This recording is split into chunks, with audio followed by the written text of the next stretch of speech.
Jericho Rosales. Okay, ano ba yun? Kasi it was so random that you guys were spotted jogging. Oo, ang random. Ano ba yun? Kwento mo nga. Ang random. Kasi, si John Manalo, good friend of mine. Of course. Ano pa, going Bulilit days. So, nagkita kami nun kasi mag-workout talaga ako that day. Okay. Tapos na-mention niya, magja-jogging. Sabi niya, gusto mo sumama? And I said, okay, why not? Kasi mag-workout ako mag-isa. So, nag-jogging ko. Catherine Bernardo, nagsalita na tungkol sa viral pictures nila ni Jericho Rosales. Nagbigay ng pahayag si outstanding Asian star Catherine Bernardo kaugnay sa kumalat na mga larawan nila ng aktor na si Jericho Rosales matapos silang maispatang nagja-jogging sa iisang area. Sa eksklusibong ulat ng ABS-CBN News nitong Biyernes, Pebrero 2, ibinahagi ni Catherine ang kwento sa likod ng nasabing viral pictures.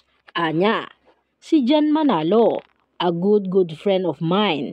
Nagkita kami noon kasi mag-workout talaga ako that day. Tapos na-mention niya, magja-jogging. Tapos sabi niya, gusto mong sumama? Then I said, okay, why not? Kwento ni Catherine. Kesa mag-workout ako mag-isa, so nag-jogging kami. It was parang 11 late na. We were just having fun and working out. Yun lang. Anya. Dagdag pa niya, he's Jericho, such a nice guy. Sobrang bait niya. So ayaw mo bang makatrabaho yung ganoon? Sa unang bahagi ng panayam, isinuwalat ni Catherine na kasama si Jericho sa top 3 na artistang gusto niyang makatrabaho in the near future.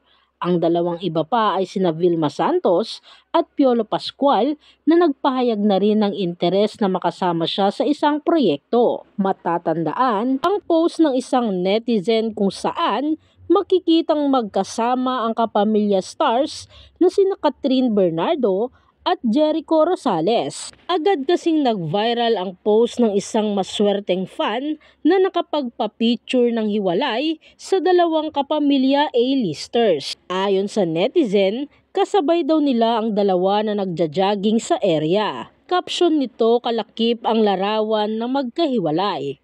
Post ko na din sa wall ko para may remembrance. Kasabay lang namin mag-jogging sila Catherine Bernardo at Jericho Rosales. Saad ng netizen. Dagdag pa niya, huwag nang mag-showbiz question kasi di ko din alam ang sagot. Edit, may iba silang kasama. Si John Manalo pala. Sorry na. Umani naman ang samot-saring komento mula sa madlang people ang nakitang pagsasama ni Catherine at Jericho. May ilan din na nag-iintriga na may something sa pagitan ng dalawa. Samantala ang iba naman ay sinasabing baka nagbaband lang sina Catherine at Jericho para sa paparating nilang proyekto.